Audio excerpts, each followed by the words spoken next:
오늘 말씀의 제목은 요한의 웃음입니다. 여러분 잘 아시는 배우죠. 오달수라는 배우가 있습니다. 1990년부터 연기 생활을 시작하였다고 합니다. 그래서 지금까지 계속해서 연극과 또 영화를 통해서 연기를 하고 있으니까 한 28년 정도 연기 생활을 하고 있습니다. 이 배우가 출연한 영화의 관객 수를 합해봤더니 무려 1억 명이 넘는다고 합니다. 그래서 최근에 또 이 배우가 몇 년 동안 출연한 영화마다 1000만 관객을 모았대요. 7번방의 기적, 암살자, 국제시장, 베테랑 이런 영화들. 그래서 이 배우에게 붙여진 별명이 천만 요정이라는 별명입니다. 출연만 하면 1000만 명이 이렇게 관객으로 오니까 이렇게 붙여졌다고 합니다. 그런데 이 오달수라는 배우는요, 대부분의 영화를 조연으로 출연하고 있습니다. 그리고 실제로 주연으로 출연한 몇 개 되지 않는 영화보다는 조연으로 출연한 영화에서 훨씬 더 빛을 발하고 좋은 평가를 받고 그랬었습니다. 그래서 한 기자가 물어봤습니다. 당신은 조연으로 출연하는 것이 좋습니까? 주연으로 출연하는 것이 좋습니까? 대부분의 사람들은 주연하고 싶습니다라고 이야기하는데, 이 오달수라는 배우는 저는 조연이 더 편합니다 라고 그렇게 이야기를 했다고 합니다. 영화배우라면 또 영화배우가 아닌 사회의 어떤 각 분야에서도 그 분야에 들어가면 최고의 자리에 올라가고 싶은 것이 당연한 사람의 마음 아니겠습니까? 당연히 조연보다는 주연을 하고 싶은 것인데, 이 배우는 평생을 자기는 조연이 훨씬 더 좋다라고 그렇게 스스로 여기고 그렇게 자족하면서 연기 생활을 하고 있는 것이죠. 오늘 우리가 읽은 이 본문은 예수님을 위한 조연의 이야기입니다. 우리가 잘 아시는 대로 세례 요한의 이야기죠. 그리고 특별히 우리가 읽은 이 부분은 그 세례 요한에 대해서 예수님께서 무엇이라고 언급하여 주신, 말씀하여 주신 부분입니다. 세례 요한의 인생은 철저한 조연의 인생이었습니다. 세례 요한은 주연, 예수님을 위해서 그 자신의 모든 삶이 조연이 되는 것을 마다하지 않았습니다. 그래서 예수님이 오시는 길을 예비하는 사람이었습니다. 광야에서 회개의 세례를 전파하고 사람들로 하여금 예수님을 받아들일 수 있도록 준비시키는 사람이었습니다. 그리고 스스로 예수님을 무엇이라고 표현했습니까? 나는 그분의 신발끈을 묶고 풀 자격조차 없는 사람. 그러면서 철저하게 역사의 무대의 뒤편으로 사라져준, 그리고 그 무대에 예수님을 부각시켜준 그런 사람이었습니다. 예수님이 드디어 등장하였을 때 무대 위에서 손을 내밀어서 예수님을 잡아서 무대 위로 끌어올려주고서는 세례 요한은 흔적도 없이 사라졌습니다. 그리고 자신을 따르던 무리들이 더 이상 자신을 따르지 않고 예수님을 따르는 것조차도 기뻐하고 묵묵히 바라보는 그러한 사람이었습니다. 결국 광야에서 계속 외쳤지요. 특별히 그때 당시의 통치자 왕 헤롯이 자신의 동생의 아내를 불의하게 취하는 그것을 광야에서 외치고 비판하다가 결국 투옥되고 말았습니다. 지금으로 따지면 일종의 정치범으로 수용된 것이죠. 그 한 여자아이의 질투와 또 왕궁 안에서 일어나는 그 추악한 암투의 희생양이 되어서 그는 목베임을 당하는 아주 비참한 죽음을 맞이하게 되었습니다. 한 번도 자신을 무대의 주연으로 생각하지 않았고 철저하게 조연의 삶을 살다가 간 사람입니다. 세례 요한도 정말 주연보다 조연이 더 편했을까? 세례 요한에게. 세례 요한도 그렇게 생각하면서 살았을까?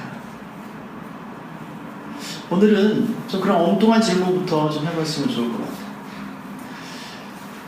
이 마태복음 11장을 보면 또 완전히 그러지는 또 않았던 것 같아요. 꼭 그랬던 것만은 같지는 않습니다.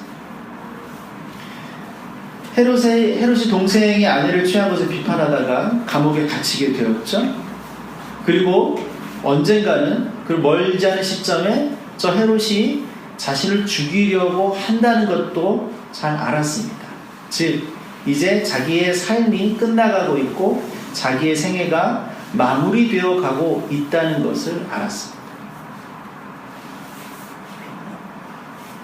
그리고 자신이 조연으로서 할 수 있는 모든 것을 있는 힘을 다해서 다 하였고 이제 그것이 마무리된 시점입니다. 평생을, 아니 누가복음 1장에서도 나오지만 태어나기 이전부터 자신의 삶의 이유와 목적에 대해서 잘 알고 있었던 세례 요한, 그리고 정말 잘 여기까지 왔는데 이 시점에서 세례 요한의 마음이 흔들리고 있는 것 같아요.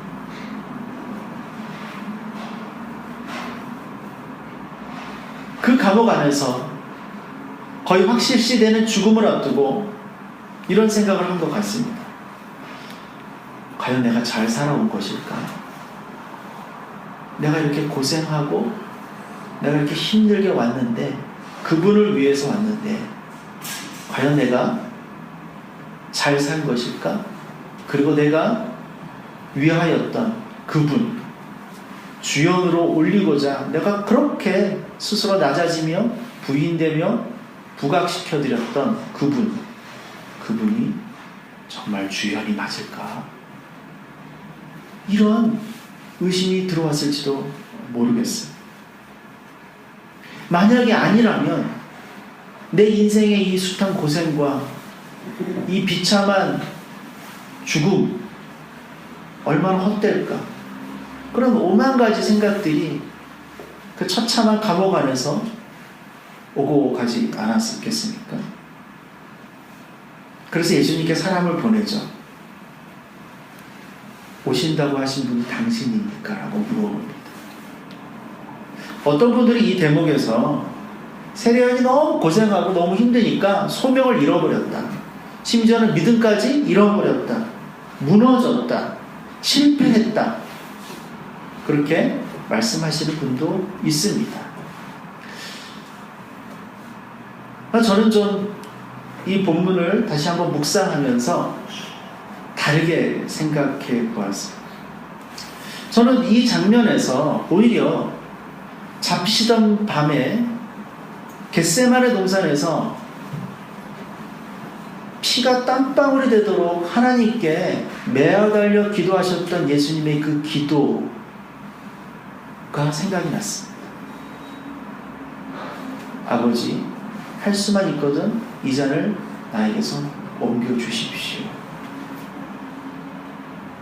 굉장히 인간적인 기도였죠. 우리가 예수님이 그렇게 기도하였다고 예수님이 하나님이 보내신 그 사명과 소명을 피하고자 하였다라든지 버리고자 하였다라고 여기지는 않습니다. 우리는 그것을 통해서 하나님의 아들이기도 하고 신이기도 하지만 인간의 몸을 갖고 온 그 인간의 몸의 한계, 고통과 괴로움의 그 한계를 갖고 있는 예수님의 그 마음 안에 있는 괴로움과 그 처절함, 그것의 표현이라고 우리가 생각하지 않습니까? 저는 세례 요한도 그랬던 것 같아요. 세례 요한이 감옥에서 사람들을 보내서 예수님께 오실 그이가 당신이십니까?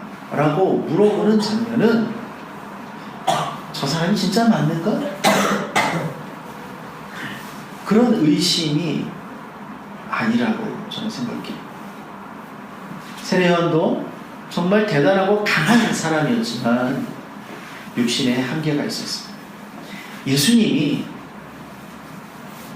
그러셨던 것처럼 세례 요한도 이제 멀지 않은 죽음을 앞두고 한번 더 물어보고 싶은 거죠. 그냥 사실 알고 믿지만 인간의 그런 마음이 있잖아요. 하소연해보고 싶고 표현해보고 싶은 거죠. 그래서 예수님께 사랑을 보낸 것 같습니다. 그런 세례 요한의 마음을 예수님이 모르셨을까요? 저는 그 세례 요한의 마음을 예수님도 너무나 잘 헤아리고 계셨을 것 같아요. 그리고 예수님 이미 세례 요한에게 너무나 많이 고마워하고 계셨을 것 같아요.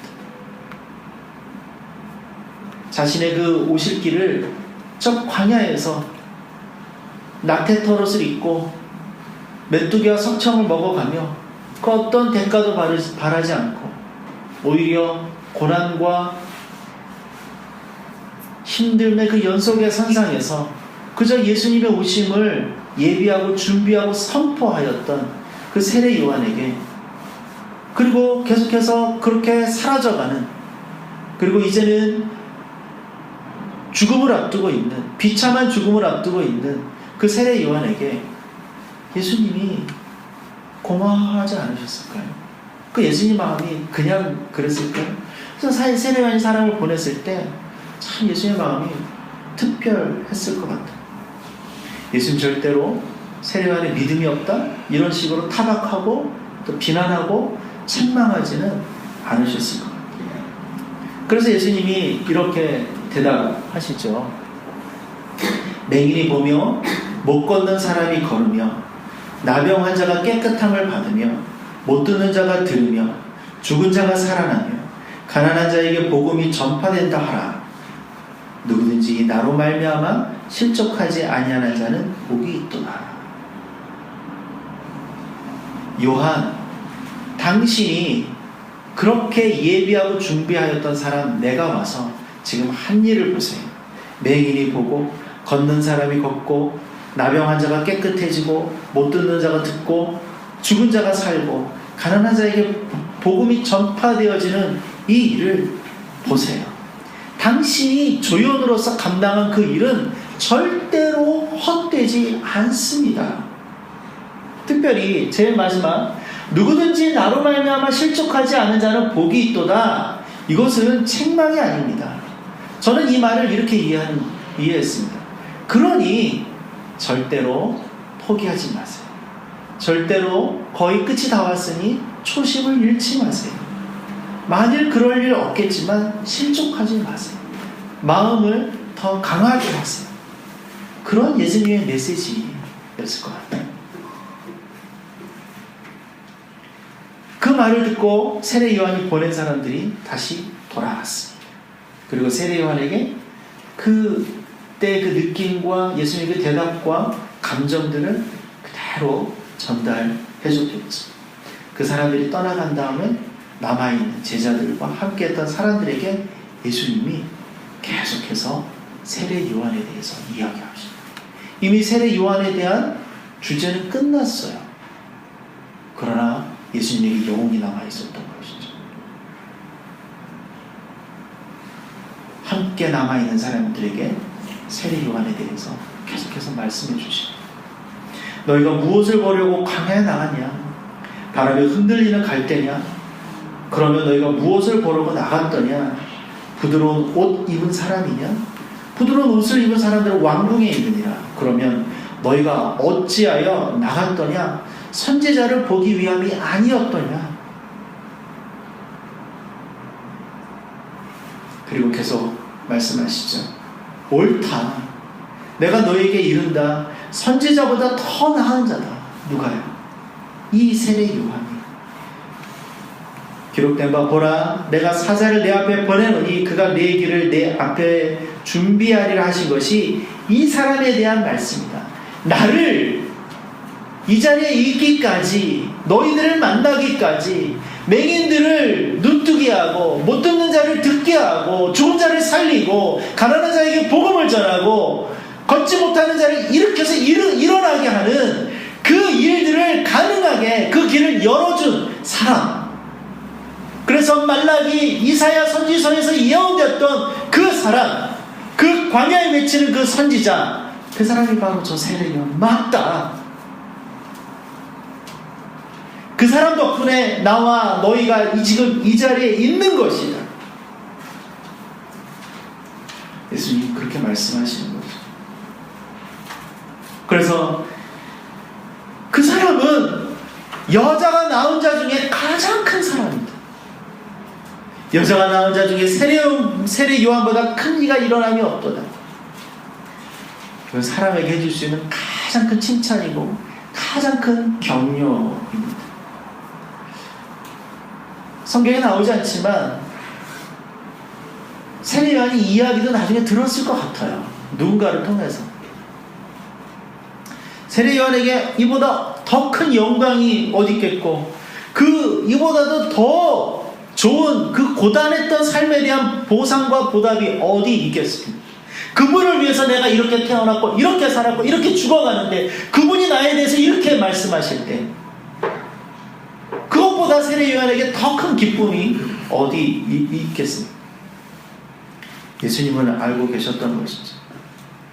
세례 요한이 늘 자신을 위해 굳은 자리에서 조연의 역할을 하고 그 마지막까지도 절대 편하지 않은 최후의 길을 걸어가야 한다는 것을 예수님은 너무나 잘 아셨던 거죠. 그래서 고맙다. 정말 잘 해주었다. 그렇게 예수님 말씀하신 것 같아요. 그리고 계속 말씀하시죠. 그러나 천국에서 극히 작은 자라도 그보다 크니라. 세례 요한의 때부터 지금까지 천국은 침노를 당하나니 침노하는 자는 빼앗느니라. 여러분 이 말씀이 어떤 의미가 있습니까? 세례 요한 별거 아니다라는 뜻이 아닙니다. 천국에 들어가는 사람은 천국에 있는 사람은 당연히 이 땅에 있는 사람들보다 크죠. 그런데 그 천국에 들어가는 길을 누가 열어준 것입니까? 예수님이 열어주시는 거죠. 그런데 그 예수님이 오실 길을 누가 예비한 거예요? 세례 요한이죠. 그래서 예수님은 그것을 이렇게 비유로 말씀하시는 거예요. 이 땅에서 가장 큰 자 세례 요한과 천국의 사람. 그러니까 그 천국에 지금 세례 요한과 비교했을 때 세례 요한보다도 이제 훨씬 더 크게 보이는 그 사람들조차 세례 요한이 없었으면 저 천국에 들어갈 수 없었다. 그런 의미인 것입니다. 세례 요한을 가장 높게 지켜 세우실 수 있을 만큼 그렇게 채워주시는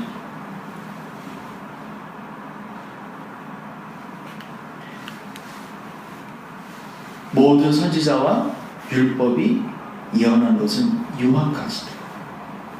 만일 너희가 즐겨 받을진대 오리라 한 엘리야가 곧 이 사람이다.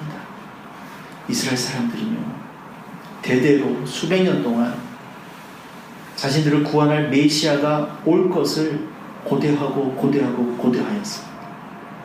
그런데 이사야 40장, 말라기 3장 이런 구약 곳곳에서 그 메시아가 오실 한 사람이 나와서 그 길을 예비할 것인데 그 사람은 엘리야와 같은 사람인 거예요. 너희들이 기다렸던 그 엘리야 바로 이 세례 요한.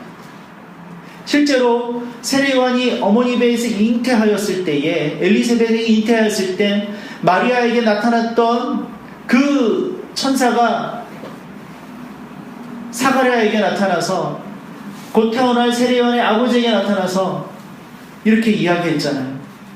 그가 이제 태어날 그 아이가 엘리야의 심령과 능력으로 주 앞에 먼저 와서 아버지의 마음을 자식에게 거스리는 자를 의인의 슬기에 돌아오게 하고 주를 위하여 세운 백성을 준비하리라. 엘리야의 심령과 능력으로 와서 아버지의 마음을 자식, 하나님의 마음을 자녀에게, 그 거스리는 백성들의 마음을 에게 의인의 슬기를 주고, 그래서 그 백성들이 세워서 준비하게 하는 일, 그 사람이 바로 이 태어날 너의 아이, 이 아이다.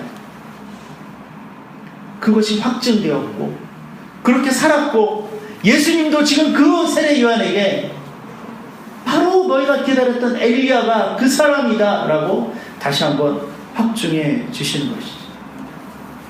그 예수님의 마음은요, 그저 우리가 그렇게 쉽게 헤아릴 수 있는 마음이 아니었을 것입니다. 저는 이번 우리 사순절 기간 우리가 매일 마가복음을 읽고 묵상하고 기도하는데 세례 요한이 이렇게 내 마음속에 들어오더라고요. 그 세례 요한을 보지 못했던 그 마음. 특별히 대부분의 사람들이 그렇게 했지만 저도 제가 세례 요한에 대해서 가지고 있었던 그 이미지는 신념이 강하고 거친 사람. 그런데 이 말씀들을 보니까 세례 요한이 참 의외로 섬세하고 인간적인 면이 많다. 요단강에서 예수님 처음 만날 때 장면도 그렇지 않습니까? 얼마나 감동합니까? 어떻게 보면 겉으로는 강해 보이지만 실제로는 광야에서 외로워하고 슬퍼했던, 그리고 예수님만 바라보았던, 하나님 나라만 바라보았던 낭만주의자였다. 세례 요한은 그렇게 죽었어. 예수님이 오실 길을 그렇게 예비하고 그렇게 죽었습니다.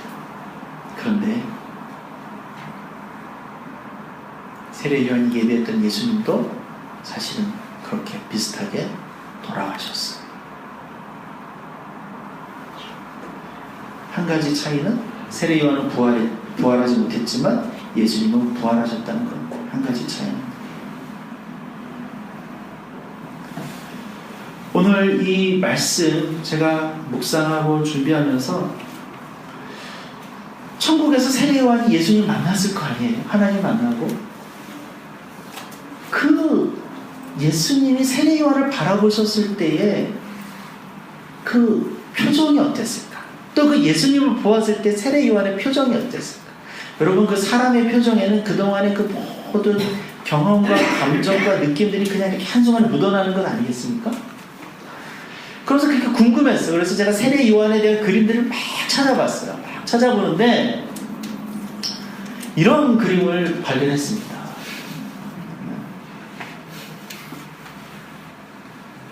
대부분 세례 요한 그림은 어때요? 야수 같고 머리 헝클어져 있고 막 사납고 거칠잖아요. 이 그림의 제목이 The Way of Joy입니다. 기쁨의 여정. 사실 예수님의 일생이 기쁘지 않았습니다. 세례 요한의 일생도 그랬습니다. 고생과 고난과 핍박, 오해와 질시 투성이었죠. 그런데 이 여정이 끝났을 때, 예수님과 세례 요한이 천국에서 다시 조우했을 때, 어쩌면 요단강가에서 한 번 만나고 한 번도 못 만날 수 있어요. 그리고 천국에서 다시 만났을 때 그 표정, 이 작가가 최대한 상상을 해서 그렸겠죠. 그 나름대로 그 밑에다가 멘트를 넣어놨더라고요. 이 세상에 누가 가질 수 있는 표정입니까? 기쁨의 여정. 사실 세례 요한은 따로 걸어갔고요, 예수님 따로 걸어갔습니다. 그러나 진짜 사실은 세례 요한과 예수님은 함께 간 것이죠. 우리가 봤을 때는 고난의 여정이었지만 하나님 보셨을 때는, 그리고 이 두 분에게는 기쁨의 여정이었습니다. 그래서 마지막에는 이렇게 웃을 수 있지 않았을까? 저는 분명히 이랬을 것 같아요.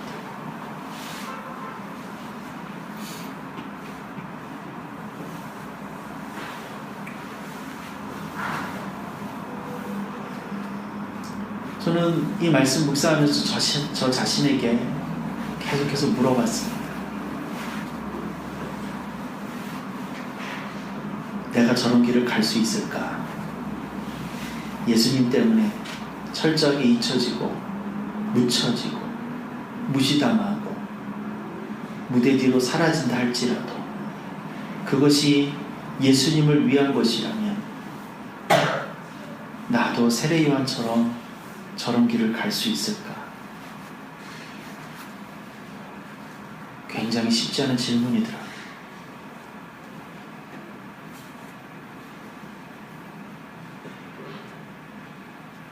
저 자신에게, 그리고 이곳에 계신 여러분에게, 그리고 이 시대를 살아가는 그리스도인들에게 이렇게 물어보고 싶습니다.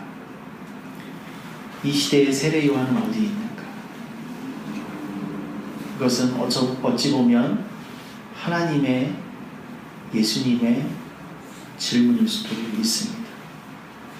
예수님을 위해 철저하게 조연을 자처하고 그분께서 이 땅에서 마음껏 역사하실 수 있도록 그 길을 예비하고 준비하는 이 시대의 세례 요한은 어디에 있는가?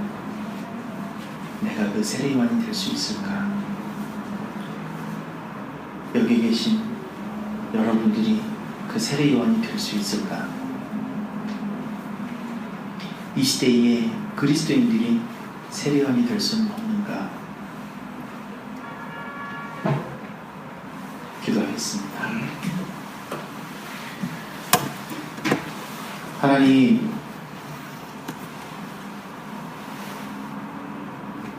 우리가 어찌 세례 요한의 삶을 상상이나 해볼 수 있겠습니까? 우리가 어찌 세례 요한이 가졌던 예수님을 향한 그 열망과 열정과 그 마음들을 헤아려 볼 수나 있겠습니까?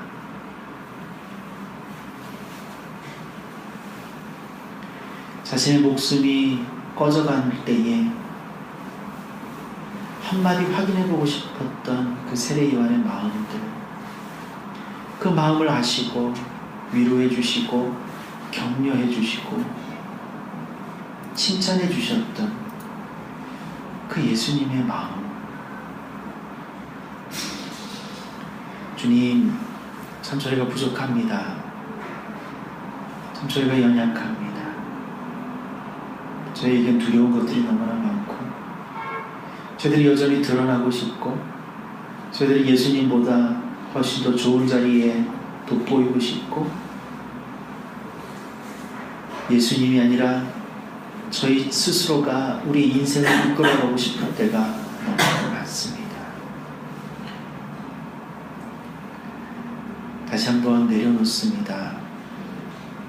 세례 요한처럼 주님이 오실 길을 예비하고 주님을 외치고 주님으로 말미암아 기뻐하게 하여 주시옵소서. 이 시대가 광야와 같습니다. 이 세대가 광야와 같습니다. 그 광야에서 주님의 오심을 외치고 준비하는 저희들이 되게 하여 주십시오. 이 교회가 되게 하여 주십시오. 한국교회가 되게 하여 주시옵소서. 그래서 가브리엘이 그렇게 예언하여 주었던 것처럼 우리에게 엘리야의 심령과 능력을 부어 주시옵소서. 감사드리고 예수님의 이름으로 기도하옵나이다.